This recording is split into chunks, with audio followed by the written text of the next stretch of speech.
The Supreme Court's hearing on Unnao rape convict Kuldeep Singh Sengar, social activist Yogita Bayana said that she and others remain hopeful that justice will finally prevail after a long struggle.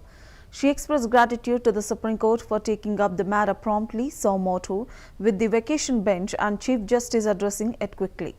Bayana added that they expect the High Court's recent decision to be overturned and that the victim will receive full assurance and justice through the Apex Court's intervention.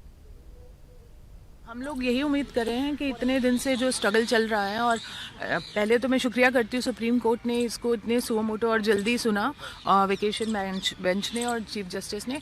उम्मीद है कि आज इस जो फैसला high court ने दिया था उसको बदल दिया जाएगा और विक्टिम को भी पूरा आश्वासन है, क्योंकि उनको हमको सच में उम्मीद है। और इट इज़ नॉट अबाउट कि प्रेशर है या प्रोटेस्ट हुए, ये ड्यू है। एक्चुअली वो गलत हुआ था, टेक्निकलिटी को वो लोग समझेंगे और इसको अंडू करके इसको जस्टिस देंगे। शी स्टेबल, वो ठीक है, वो फाइन है, वो यही है, वो she is inside the court room. हमें उम्मीद है हमें न्याय मिलेगा, हमें पूरी उम्मीद है हमें न्याय मिलेगा और मिलना ही चाहिए। एज आई सेड कि हाई कोर्ट ने जो ऑर्डर दिया था उसमें अगर आप ऑर्डर को पढ़ेंगे, सुप्रीम कोर्ट डेफिनेटली समझेगी कि वो ऑर्डर में कितनी बचकानी हरकतें थी और ये डेफिनेटली उसको अंडू करेंगे। 100% इंसान को वापस रखा जाएगा। हाउएवर इन दिस केस अगला केस भी वहाँ ऑर्डर पे रिजर्व है, which is the murder of the father. I think ये सब समझते हुए, खैर वो तो जब आएगा तब देखेंगे, पर फिलहाल इस ऑर्डर में जो कमियां थी, आई एम प्रिटी श्योर कि supreme court will look into all the details and give justice to this girl.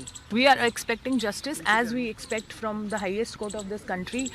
We only should get justice not only for this girl, all the girls of the country, but because this case has, highlighted the grave injustice, and I'm sure Chief Justice will hear our plea and definitely give justice to her. She's stable, she's here, she's fine, she wants to fight her own battle, she's around and she wanted to be part of it. It is political now because he belongs to a particular party. We didn't want to make it political, but he belongs to a party, so it became political. If he was a normal kind of a citizen who had done rape and all, it wouldn't have gone so political, but he was a 4-time MLA of a particular party, so we have to ask that party the questions. It is not political, it is very much on those basic grounds. हम लोग यही उम्मीद कर रहे हैं कि इतने दिन से जो स्ट्रगल चल रहा है, और पहले तो मैं शुक्रिया करती हूँ सुप्रीम कोर्ट ने इसको इतने सुओ मोटो और जल्दी सुना, वेकेशन बेंच ने और चीफ जस्टिस ने।